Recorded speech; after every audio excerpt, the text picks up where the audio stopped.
Hello मित्रों, जय हिंद। मैं संतोष मौर्य अपने चैनल एस एकेडमी पर आप सभी का स्वागत करता हूं। जैसा कि आप सभी जानते हैं कि हम क्लास 10th का गणित का अध्याय 8 पढ़ रहे हैं, जो कि कक्षा 10 की गणित है। और हमने बहुत सारे क्वेश्चनों को सॉल्व भी कर लिया है और कुछ क्वेश्चन ऐसे हैं जो बचे हुए हैं। तो आइए हम उन्हीं बचे हुए क्वेश्चनों को हल करेंगे। और यहाँ पे मैंने लिखा है प्रश्न 8 और प्रश्न 12। तो आप घबराइएगा नहीं कि इसके पीछे की कहानी क्या है। तो मैं जल्दी इसके पीछे की कहानी को बताऊंगा। बने रहिए मेरे साथ क्वेश्चन नंबर 8 के साथ। चलिए ध्यान देते हैं। कॉस बी बराबर दिया गया है 12/13।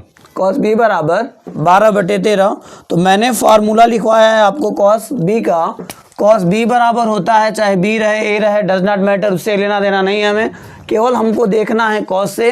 और कॉस का फार्मूला होता है आधार बटे कर्ण। कॉस का जो फार्मूला होता है वो होता है आधार बटे कर्ण।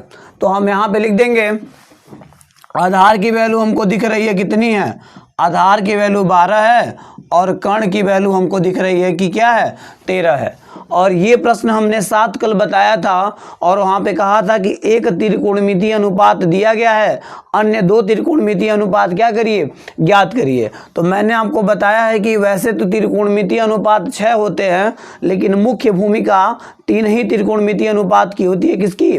साइन की, कॉस की और टेन की।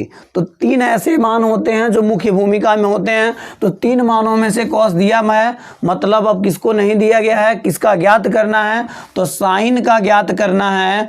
और हमको क्या करना है, साइन बी ज्ञात करना है और टेन बी ज्ञात करना है। ठीक है, ये दोनों मान हमें क्या करने हैं, ज्ञात करने हैं। इन दोनों मानों को ज्ञात करने के लिए हमें आधार दिया गया है, कर्ण दिया गया है, लेकिन जरूरत पड़ेगी किसकी, लंब की। तो आइए हम लंब को निकालते हैं। तो हम यहाँ पे एक फिगर बनाएंगे और बात हुई है बी को लेकर के। तो हम ध्यान रखेंगे कि बी को हमेशा कहाँ रखेंगे, नीचे रखेंगे। जो दिया रहता है उसको हम ऊपर ना रख करके कहाँ रखते हैं, नीचे रखते हैं। तो हम यहाँ चाहे यहाँ बी को कहीं भी रख दें, लेकिन यहाँ रखना ज़्यादा बेटर है। तो यहाँ बी हो गया, यहाँ ए हो गया और यहाँ के लिए किसकी जगह बची है, सी के लिए। तो अब यहाँ पे जो आधार है वो क्या है, 12 दे रखा है। आधार कितना दे रखा है, 12। तो यहाँ पे हमने आधार को लिख दिया 12 और कर्ण दे रखा है 13। तो कर्ण हमने लिख दिया 13। तो बताइए कर्ण दिया है, आधार दिया है, क्या नहीं दिया है, लंब नहीं दिया है। तो लंब के लिए हम कौन सा प्रमेय लगाएंगे, पाइथागोरस प्रमेय। हम लिख देंगे पाइथागोरस प्रमेय से। पाइथागोरस प्रमेय क्या होता है, पाइथागोरस प्रमेय होता है वो लंब के फॉर्म में। तो हम लिखते हैं लंब का स्क्वायर बराबर कर्ण का स्क्वायर माइनस आधार का स्क्वायर। ठीक है, तो अब लंब की जगह पे कुछ भी नहीं दिया है, तो क्या दिया गया, बी और सी है। तो लंब की जगह पे हम लिख देंगे BC का स्क्वायर। कर्ण की जगह पे क्या लिख देंगे, हम लिख देंगे 13 का स्क्वायर और आधार की जगह पे लिख देंगे 12 का स्क्वायर। अब यहाँ पे हो जाएगा हमारा BC का स्क्वायर बराबर 13 का स्क्वायर होता है 169 और 12 का स्क्वायर होता है 144। तो आप लोग बताइए यहाँ से कि BC का स्क्वायर बराबर क्या लिखा जाएगा, BC का स्क्वायर बराबर 169 में से 144 जाएगा तो क्या होगा, केवल बचेगा 25। और यहाँ पे BC और स्क्वायर को उधर भेजते हैं तो करनी बन जाती है। तो यहाँ पे हो जाएगा करनी में 25 और BC बराबर, अगर करनी में 25 को बाहर निकालें हम, तो करनी में 25 को बाहर निकालने पे आता है 5। करनी में 25 को अगर हम बाहर निकालते हैं तो आता है 5। तो यानी कि BC का मान 5 आया, यानी कि हम कह सकते हैं जो लंब आया वो क्या आया है, 5 आया है। अब यहाँ से ध्यान देंगे, हमें निकालना है साइन बी और टेन बी। तो यहाँ पे निकाल लेंगे हम। साइन बी का फार्मूला होता है क्या, लंब बटे कर्ण, फार्मूला लिख दें। और टेन बी निकालना है, टेन बी का फार्मूला होता है लंब बटे आधार। अब बताइए, तो यहाँ पे क्या हो जाएगा, साइन बी बराबर, तो साइन बी बराबर लंब की वैल्यू कितनी है, 5 और कर्ण की वैल्यू कितनी है, तो कर्ण की वैल्यू बताइए कितनी है, कर्ण की वैल्यू है 13। तो साइन बी का मान आ चुका है 5/13। ये हमारा क्या है, आंसर है। अब हम tan बी के पास चलेंगे, तो tan बी की जगह पे tan बी, और बताइए लंब का मान क्या दिख रहा है आपको, लंब का मान दिख रहा है 5, लिख दिए हम। आधार की वैल्यू कितनी दिख रही है, 12, तो आधार की वैल्यू हमने लिख दिया 12। तो यह हमारा tan बी बराबर 5/12। तो ये हमारा पूरी तरह से क्वेश्चन नंबर 8 जो है हल हो चुका है। अब आप सोचेंगे कि 8 के बाद मैंने 12 नंबर प्रश्न क्यों लिखा है, क्योंकि 7 और 8, जो प्रश्न नंबर 7 था और प्रश्न नंबर 8 है, ये दोनों जैसे हैं वैसे ही 9 है, वैसे ही 10 है और वैसे ही 11 है, और वो बड़े बड़े मान नहीं हैं, 3 है, 5 है, 2 है, 1 है, ऐसे दिया गया है। तो मतलब आप 3 का स्क्वायर, 5 का स्क्वायर, 4 का स्क्वायर नहीं कर लेंगे, बहुत आसानी से कर लेंगे, और ऐसे ही चीज़ें करनी है उसमें। तो 2-3 क्वेश्चन हम होमवर्क में देते हैं आपको, अगर आपसे हो जाता है तो ठीक है, नहीं होगा तो आप कमेंट करिएगा, मैं उनका भी वीडियो बना करके आपको दे दूंगा। तो ऐसे ही थोड़ा क्वेश्चन नंबर 12 है तो इसी के जैसा, लेकिन इसमें कैलकुलेशन थोड़ा सा ज़्यादा करना है, तो इसीलिए हम क्वेश्चन नंबर 12 को बताना ज़रूरी समझे हैं। आप इसका स्क्रीनशॉट लेना चाहें तो ले लीजिए। क्वेश्चन नंबर 12 को हम पढ़ते हैं। चलिए क्वेश्चन नंबर 12 को हम फटाफट देख लेते हैं। क्वेश्चन नंबर 12 जो है, ये 10, ये 5 बोलते हैं। एक मिनट, आप सभी ध्यान दीजिए, अगर आप नहीं जानते हैं तो इस चिन्ह को 5 बोला जाता है। ऐसे ही दो तीन और चिन्ह हैं जिनको मैं लिख दूं। इस तरह का चिन्ह तो आप जानते ही हैं, इसको हम थीटा बोलते हैं। ये जो चिन्ह है ये 5 है। अगर ऐसे चिन्ह है तो ये क्या है, पाई है, ठीक है। इस तरह का चिन्ह है तो गामा है। ऐसे लोग कर देते हैं तो ये अल्फा है। ऐसे जो चिन्ह है वो क्या है, बीटा है।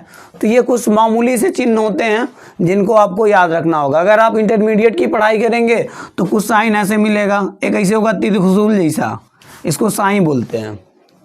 ये जो चिन्ह है इसको क्या बोलते हैं, साइन बोलते हैं।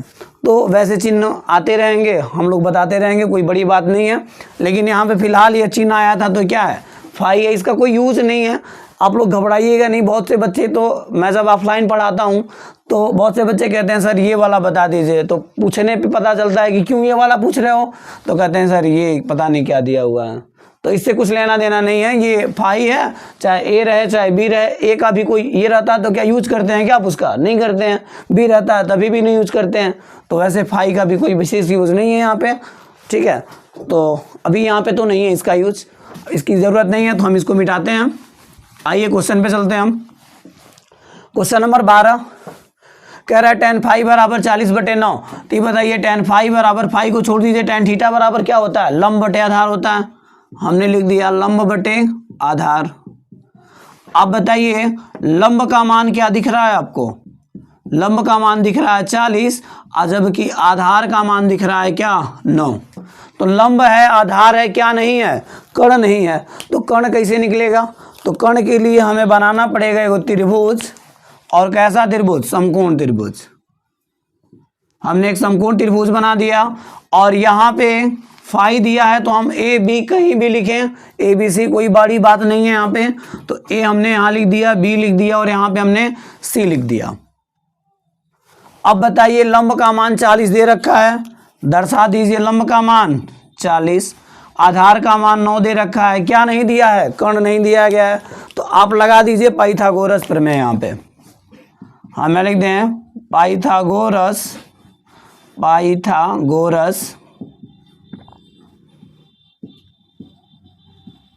प्रमेय से। पाइथागोरस प्रमेय हमारा क्या कहता है, पाइथागोरस प्रमेय जो होता है कर्ण के रूप में क्या होता है कर्ण का स्क्वायर बराबर लंब का स्क्वायर प्लस आधार का स्क्वायर। अब बताइए कर्ण की जगह पे फिलहाल क्या है, कर्ण की जगह पे है BC, तो है BC का स्क्वायर बराबर लंब का मान क्या है, तो 40 का स्क्वायर। आधार का मान क्या है, तो 9 है, तो यहाँ पे हो जाएगा 9 का स्क्वायर। तो BC बराबर क्या निकल के आएगा, 40 का स्क्वायर होता है 1600। आप सोचेंगे हमको याद था क्या, अरे 4 का वर्ग 16, तो 1 0 का वर्ग 00, बात खत्म। यहाँ देखिए 9 का वर्ग क्या हो जाएगा, 9 का वर्ग हो जाएगा 81। अब बताइए कि 1600 और 81 को अगर हम जोड़ देंगे तो आएगा BC का स्क्वायर बराबर 1681। अब यहाँ से क्या होगा, तो BC बराबर स्क्वायर उधर जाएगा तो करनी हो जाएगा, तो यहाँ हो जाएगा 1681। और 1600 किसका वर्ग हो रहा था, 40 का, तो 40 के आसपास 41 या 42 का वर्ग होना चाहिए। तो आप 41 को 2 बार गुणा कराइए, अगर 1681 आ जाता है तो 41 का वर्ग है। तो मुझे तो पहले से पता है, इसलिए मैं यहाँ पे लिख दूंगा BC बराबर क्या, डायरेक्ट 41, क्योंकि जो 1681 होता है वह 41 का वर्ग होता है। तो यहाँ पे लिख दीजिए कर्ण का मान क्या आ गया है, तो कर्ण का मान 41 आ गया है। अब 3 मुख्य त्रिकोणमितीय अनुपात हैं, साइन है, कॉस है और टेन है। तो साइन कॉस टेन में किसको दिया गया है, टेन दिया गया है, तो साइन नहीं है और कॉस नहीं है। तो आप साइन फाई का मान निकाल दीजिए, जो दिया है वही लेके चलेंगे। फाई दिया है तो फाई के रूप में मान निकालेंगे, साइन फाई लिख देंगे और लिख देंगे कॉस फाई। ठीक है, तो साइन फाई बराबर क्या होता है, साइन फाई बराबर होता है लंब बटे कर्ण, लिख दिए हम। और कॉस फाई बराबर क्या होता है, तो कॉस फाई बराबर होता है आधार बटे कर्ण, आधार बटे कर्ण। तो आप बताइए साइन फाई बराबर क्या हो जाएगा, साइन फाई बराबर लंब का मान क्या दिख रहा है 40 और कर्ण का मान क्या दिख रहा है 41। तो ये हमारा साइन फाई बराबर आ गया 40 बटे 41 और कॉस फाई बराबर आधार बटे कर्ण था। तो आप बताइए यहाँ पे क्या हो जाएगा, यहाँ पे हो जाएगा हमारा कॉस फाई बराबर आधार की वैल्यू कितनी दिख रही है, आधार बटे कर्ण होता है, आधार की वैल्यू 9 दिख रही है और कर्ण की वैल्यू दिख रही है 41। तो कॉस फाई बराबर 9 बटे 41, यही हमारा क्या है, आंसर है। तो आप बताइए इसी तरीके से क्वेश्चन नंबर जो है 7, 8, 9, 10, 11 ऐसे ही सारा था, 12 भी यही है। तो आप जो है पूरा 12 तक जो है इसको देख करके कर लीजिएगा। आइए क्वेश्चन नंबर 13 को हम देखते हैं, आप इसका स्क्रीनशॉट लेना चाहें तो ले लें। चलिए क्वेश्चन नंबर हम 13 की शुरुआत करते हैं। क्वेश्चन नंबर 13 है, यदि साइन थीटा बराबर 1 बटे कर्णी में 2 हो तो शेष 5 त्रिकोणमितीय अनुपात ज्ञात कीजिए। अब बात को समझिएगा कि 5 त्रिकोणमितीय अनुपात क्या होगा। हमको पता है कि जब 5 के बारे में कहेगा तो टोटल त्रिकोणमितीय जो अनुपात होते हैं वो होता है 6, साइन, कॉस, टेन, कॉसेक, सेक और कॉट, 6 त्रिकोणमितीय अनुपात होते हैं। तो 6 त्रिकोणमितीय अनुपात में से एक दे दिया है और हमसे 5 पूछ रहा है, तो वो 5 कौन कौन से होंगे पहले उनको लिख लें हम, जो 5 होते हैं उनको लिख लें। तो साइन को छोड़ करके 5 कौन कौन बचे हुए हैं, बचा हुआ है हमारा कॉस थीटा, कॉस के बाद बचा हुआ है हमारा tan theta, sign cos ten, उसके बाद बचा हुआ है cosec theta, sign cos tan cosec, उसके बाद बचा हुआ है सेक थीटा और यहाँ लिख देते हैं हम कॉट थीटा। ये 5 बचे हुए हैं, इन 5 का फार्मूला भी लिख दें तुरंत। तो कॉस थीटा का फार्मूला होता है क्या, आधार बटे कर्ण, लिख दीजिए यहीं पे। टेन थीटा का फार्मूला होता है क्या, लंब बटे आधार, लंब बटे आधार। कॉसेक थीटा का फार्मूला क्या होता है, साइन का जो होता है उसी का उल्टा कर दीजिए, साइन का होता है लंब बटे कर्ण, तो इसका होता है कर्ण बटे लंब, इसका होता है कर्ण बटे लंब। और सेक थीटा का बनाना हो तो जो कॉस का होता है वही उल्टा सेक होता है, तो सेक में होता है आधार बटे कर्ण, तो इसका होगा कर्ण बटे आधार, इसका होगा कर्ण बटे आधार। और यहाँ पे टेन का उल्टा लिख दीजिए, तो यहाँ लंब बटे आधार है, तो यहाँ क्या हो जाएगा आधार बटे लंब। ये फार्मूला है, मैंने लाल बटे कक्का लिखवा करके इसको याद करवाया हुआ है। हमने फार्मूला लिख दिया, अब यहाँ पे हम लिखेंगे साइन थीटा बराबर साइन थीटा बराबर दिया है 1 बटे कर्णी में 2, तो यहाँ हो जाएगा साइन थीटा बराबर 1 बटे कर्णी में 2, कर्णी में 3 लिखा गया, कर्णी में 2। ये बताइए साइन थीटा बराबर क्या होता है, लंब बटे कर्ण होता है, लंब बटे कण होता है, यानी कि लंब की वैल्यू अगर हम देख रहे हैं तो 1 दिख रहा है और कर्ण की वैल्यू हम देख रहे हैं तो हमको दिख रहा है कि कर्णी में 2 है। तो लंब 1 है, कर्ण कर्णी में 2 है, तो क्या नहीं दिया है? तो आधार नहीं दिया है। तो हम आधार ज्ञात करने के लिए एक क्या करेंगे, एक समकोण त्रिभुज बनाएंगे और यहाँ पे लिख देंगे ABC, कहीं भी ए, कहीं भी बी, कहीं भी सी लिख दें। कारण क्योंकि थीटा में मान पूछा है, तो यहाँ पे ए बी सी की बाउंडेशन नहीं है।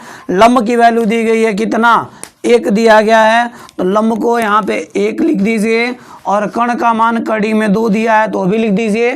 क्या नहीं दिया है, आधार नहीं दिया है, तो यहाँ पे लगा दीजिए पाइथागोरस प्रमेय। हम यहाँ लगाएंगे पाइथागोरस प्रमेय। पाइथागोरस प्रमेय हमारा कहता है आधार कैसे निकाला जाएगा, तो आधार बराबर, आधार का स्क्वायर बराबर होता है कर्ण का स्क्वायर माइनस लंब का स्क्वायर। अब बताइए कि आधार की जगह पे क्या है, फिलहाल में ए बी है, तो ए बी का स्क्वायर कर्ण की जगह पे क्या है, कड़ी में 2 है, कड़ी में 2 का स्क्वायर हो गया। और लंब की जगह पे क्या है, लंब की जगह पे हमारा 1 है, हमने 1 को भी यहाँ पे क्या किया है, लिख दिया है। अब बताइए यहाँ पे हो जाएगा ए बी का स्क्वायर बराबर, अगर कर्णी में 2 का अगर हम स्क्वायर करें तो कर्णी हट जाएगी, केवल बचेगा 2, और यहाँ पे माइनस में 1, आप सोचे तो 1 का भी स्क्वायर कर दें तो 1 का स्क्वायर क्या रहता है, 1 ही रहता है।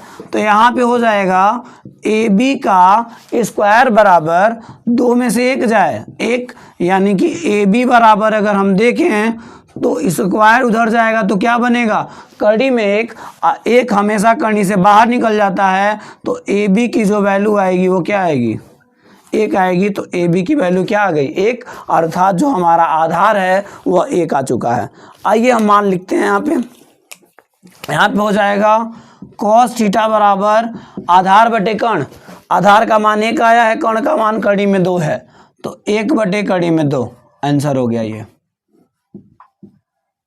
tan थीटा बराबर लंब बटे आधार, लंब कौन है, जो खड़ा हुआ है, तो लंब का मान 1 है और आधार का मान भी क्या दिख रहा है, 1 दिख रहा है, यानी कि ये भी हमारा क्या हो गया, आंसर हो गया। यहाँ देखेंगे हम कौशिक थीटा बराबर, यहाँ हो जाएगा कौशिक थीटा बराबर कर्ण बटे लंब, कर्ण का मान है कड़ी में 2 और लंब का मान क्या दिख रहा है हमें, लंब का मान भी हमें 1 दिख रहा है, यानी कि 2 बटे 1, यही हमारा क्या हो गया, आंसर हो गया। सेक थीटा बराबर हमारा हो जाएगा सेक थीटा बराबर कर्ण की वैल्यू कितनी है, कर्ण की वैल्यू है हमारी 2 और आधार की वैल्यू देख के बताइए कितना है, देखिए आधार की वैल्यू कितनी है, 1 है, तो यहाँ पे 2 बटे 1, यही हमारा क्या हो गया, यहाँ भी आंसर हो गया। अभी बताइए cot थीटा बराबर, तो cot थीटा बराबर क्या होता है, देख के बताइए, cot थीटा बराबर दिख रहा है आधार बटे लंब, तो आधार 1 है और लंब भी क्या है, 1 है, यानी कि 1 बटे 1, यानी कि हमारा cot थीटा हो गया। अब बहुत से बच्चे सोच रहे होंगे कि आंसर शीट में तो इसका 1 दिया है, तो आप किसी भी संख्या के नीचे 1 को हटा भी सकते हैं और लगा भी सकते हैं, 1 बटे 1 लिखिए और चाहे केवल 1 लिखिए, बात एक ही होती है। तो यहाँ पे करनी में 2 लिखिए, चाहे 2 बटे 1 लिखिए, यहाँ भी 1 को हटा सकते हैं और यहाँ से भी 1 को हटा सकते हैं। अगर आप चाहें तो यहाँ भी आंसर दे देंगे, तभी भी कोई गलती नहीं है। तो ये था हमारा क्वेश्चन नंबर 13 और इसी के बेस पर आप सभी लोग ध्यान दें, इसी के बेस पर आपको क्वेश्चन नंबर 14 और क्वेश्चन नंबर 15 को भी करना है। अगर हो जाएगा तो ठीक है, नहीं होगा तो हम बता देंगे, ठीक है। क्वेश्चन नंबर 14 में थोड़ा सा हिंट दे रहे हैं हम, ठीक है। चलिए इसका स्क्रीनशॉट लेना हो तो ले लीजिए आप लोग। क्वेश्चन नंबर 14 कह रहा है सेक थीटा बराबर कड़ी में 5। ज़्यादातर बच्चे तो इसी बात से परेशान होंगे कि सर यहाँ पे तो 1 ही मान दिया है, हम हल कैसे करें। इसी बात का जो है अगर हम जवाब देने के लिए इस क्वेश्चन को हम बताना जरूरी समझे हैं। सेक थीटा बराबर कड़ी में 5, तो शेष 5 त्रिकोणमितीय अनुपात ज्ञात करना है हमें। जो दिया है पहले उसको लिख लेते हैं। दिया हुआ है सेक थीटा बराबर कड़ी में 5। अब इसके नीचे सेक थीटा का फार्मूला क्या होता है, अगर आप भूल रहे हो बार बार तो यहाँ लिख लिया कीजिए LAL KKA लाल बटे कक्का। यहाँ पे होता है साइन, यहाँ पे होता है कॉस, यहाँ टेन, यहाँ कॉसेक, यहाँ सेक और यहाँ पे कॉट। किसके बारे में बात हो रही है? सेक के बारे में। तो यहाँ होता है sine cos tan cosec sec, sec बराबर कर्ण बटे आधार। तो यहाँ पे लिख देंगे हम क्या होता है? कर्ण बटे आधार। ये बताइए कर्ण का मान तो कर्णी में 5 दिख रहा है पर आधार दिख ही नहीं रहा है, और यही आपकी समस्या है। तो आप यहाँ पे बटे लगाइए और नीचे 1 लिख दीजिए, समस्या खत्म। बटे 1 लगाइए और जो है समस्या आपकी खत्म। अब यहाँ से देख लीजिए कर्ण का मान क्या दिख रहा है? कर्ण का मान क्या दिख रहा है? कर्ण का मान दिख रहा है कर्णी में 5 और आधार का मान क्या दिख रहा है? 1 दिख रहा है। आधार का मान क्या दिख रहा है? 1 दिख रहा है। अब बताइए कर्ण आपको पता है, आधार पता है, क्या नहीं पता है? तो लंब नहीं पता है। तो एक फिगर बनाएंगे हम यहाँ पे किसका? समकोण त्रिभुज का। ABC की बाउंडेशन है नहीं तो कहीं भी A लिखेंगे, कहीं भी B लिखेंगे, कहीं भी C लिखेंगे। कर्ण का मान क्या होगा? कर्णी में 5, तो हम कर्णी में 5 यहाँ पे लिख दें और आधार का मान 1 है, 1 लिख दें। क्या नहीं पता है हमें? तो लंब नहीं पता है, तो हम यहाँ पे पाइथागोरस प्रमेय लगा देंगे। पाइथागोरस प्रमेय से, पाइथागोरस प्रमेय हमारा होगा। पाइथागोरस प्रमेय क्या कहता है? लंब का मान निकालने के लिए। तो लंब का स्क्वायर बराबर होता है कर्ण का स्क्वायर माइनस आधार का स्क्वायर। ठीक है, तो आप बताइए लंब का जगह, लंब की जगह पे क्या दिया हुआ है? लंब की जगह पे AC है, तो हम लिख देंगे AC का स्क्वायर बराबर कर्ण की जगह पे क्या है? कड़ी में 5 है, तो कड़ी में 5 का स्क्वायर। आधार की जगह पे क्या है? 1 है, तो 1 का स्क्वायर कर देंगे हम। अब यहाँ पे बताइए AC बराबर क्या हो जाएगा? AC का स्क्वायर बराबर कर्णी में 5 का स्क्वायर, 25 नहीं होगा क्योंकि कर्णी में है तो केवल 5 हो जाएगा। स्क्वायर करेंगे तो कर्णी हट जाएगी और 1 का स्क्वायर क्या होगा? 1 आएगा। तो AC का स्क्वायर बराबर आएगा 4 के, तो AC बराबर कर्णी में 4, तो यानी कि AC बराबर 2 आएगा। AC का जो मान आएगा वो क्या आएगा? 2 आएगा। अब हमें जो मान निकालना है, किसका मान निकालना है? सेक दिया है, बाकी 5 का मान निकालना होता है हमें, तो पांचों का लिखे हम, बस सेक को छोड़ देंगे। हम लिख दें किसका मान? साइन थीटा, फिर लिख दें कॉस थीटा, फिर लिख दें टेन थीटा, फिर लिख दें कॉसेक थीटा। सेक दिया हुआ है तो सेक को छोड़ दें, साइन कॉस टेन कॉसेक, सेक छोड़ दें और यहाँ पे क्या बचा है? कॉट, तो कॉट थीटा, कॉट थीटा अच्छे से लिख दें कॉट थीटा। अब सबका फार्मूला लिख दें लाल बटे कक्का से। साइन थीटा बराबर क्या होता है? लंब बटे कर्ण। साइन थीटा बराबर लंब बटे कर्ण लिख दिए हम। कॉस थीटा बराबर क्या होता है? आधार बटे क्या होता है? आधार बटे कर्ण होता है, तो आधार बटे कर्ण हमने लिख दिया। और टेन थीटा बराबर क्या होता है? लंब बटे आधार, हमने लंब बटे आधार लिख दिया। और कॉसेक थीटा बराबर क्या होता है? कर्ण बटे लंब, कर्ण बटे लंब होता है, कर्ण बटे लंब। अब बताइए कॉट थीटा बराबर क्या होता है? टेन का उल्टा कर दीजिए, तो यानी कि आधार बटे क्या होता है? लंब, आधार बटे लंब। अब सबका मान रखते चले आइए आप लोग। यहाँ पे हो जाएगा साइन थीटा बराबर लंब बटे, लंब क्या है देख के बताइए? लंब है 2 और कर्ण क्या है? कर्ण है कड़ी में 5, तो 2 बटे कड़ी में 5 हो गया। और यहाँ पे कॉस थीटा बराबर आधार बटे कर्ण, आधार का मान क्या है? 1 है और कर्ण का मान अभी भी क्या है? कड़ी में 5 है, तो कड़ी में 5 लिख दीजिए। फिर से यहाँ पे टेन थीटा बराबर क्या हो जाएगा? टेन थीटा बराबर लंब बटे आधार, लंब का मान 2 है, आधार का मान 1 है, छोड़ दीजिए। यहाँ क्या है? कोसेक थीटा बराबर कर्ण बटे लंब, तो यहाँ हो जाएगा कोसेक थीटा बराबर कर्ण क्या है? कर्ण है कड़ी में 5 और लंब क्या है? लंब है 2, तो हमने 2 लिख दिया। और यहाँ भी क्या हो जाएगा? कॉट थीटा बराबर आधार बटे लंब, तो आधार का मान है 1 और लंब का मान है 2, यानी कि क्या हो जाएगा? 1 बटे 2। तो ये हमारा आंसर है। अब कुछ बच्चों के दिमाग में आया होगा कि सर ये वाला तो आंसर नहीं दिया है, इसका भी आंसर नहीं दिया है। दे भी सकता है और नहीं भी दिया होगा। अगर नहीं दिया है तो कारण क्या है, देखिए कारण मैं आपको समझा देता हूँ, ध्यान दीजिएगा। आपके आंसर शीट में हो सकता है यही आंसर दिया हो, मैं एक बार चेक कर लेता हूँ, और हो सकता है ये ना दिया हो। पहले मैं बता के आपको चेक करता हूँ। साइन थीटा बराबर 2/5 दिया है, इसका मतलब होता है कि नीचे जो होता है, ऊपर अंश है नीचे हर है, और हर को कभी भी हम करनी में नहीं छोड़ना चाहते हैं, तो इसका हम क्या करवा देते हैं, परिमेयकरण करवा देते हैं। तो इसको करनी से बाहर निकाला जाता है। तो करनी से बाहर निकालने के लिए जो संख्या दी गई है, इसी के जो है इसको बाहर निकालने के लिए, करनी में 5 को बाहर निकालने के लिए क्या किया जाए कि करनी में 5 बाहर आ जाएगा, तो करनी में 5 से इसमें क्या करा दिया जाए, गुणा करा दिया जाए। तो आप इसका क्या करवा दें, करनी में 5 से ऊपर नीचे गुणा करवा दें। इस विधि को हम कहते हैं परिमेयकरण। इस विधि को हम कहते हैं परिमेयकरण करवाना। तो यानी कि यहाँ हो जाएगा साइन थीटा बराबर 2 करनी में 5, और ये बताइए करनी में 5 का करनी में 5 में गुणा होगा तो क्या हो जाएगा 5। तो आप ये भी आंसर दे सकते हैं और ये भी आंसर दे सकते हैं, आपकी मर्जी, आप कुछ भी कहिए, आपका सवाल सही है। ठीक है, तो आप इसका स्क्रीनशॉट लेना चाहें तो ले लीजिए। ठीक है, आप इसका स्क्रीनशॉट ले लीजिए, फिर हम बात करते हैं आगे। इसका स्क्रीनशॉट ले लीजिए आप सभी लोग। तो ये जो चीज़ें हैं मैंने अभी आपकी आंसर शीट चेक की, तो आपके आंसर शीट में ये वाला ही आंसर दिया है, तो आप निश्चिंत रहें, ये करने की ज़रूरत आपको नहीं है। तो आई होप आपको मेरे द्वारा बताए गए सारे सवाल बहुत अच्छे तरीके से समझ में आए होंगे। तो जो भी सवाल अगर आपको अच्छा लगा हो, आपको समझ में आया हो, तो आप जो है इस वीडियो को देखिएगा। अगर आपको कहीं त्रुटि लगी हो या आपको कहीं चीज़ें ना समझ में आई हो तो आप मुझे कमेंट करिएगा कि सर ये टॉपिक, ये चीज़ मुझे समझ में नहीं आया। मैं भरसक प्रयास करूँगा कि आपको जो है आपके डाउट्स को क्लियर कर दूँ।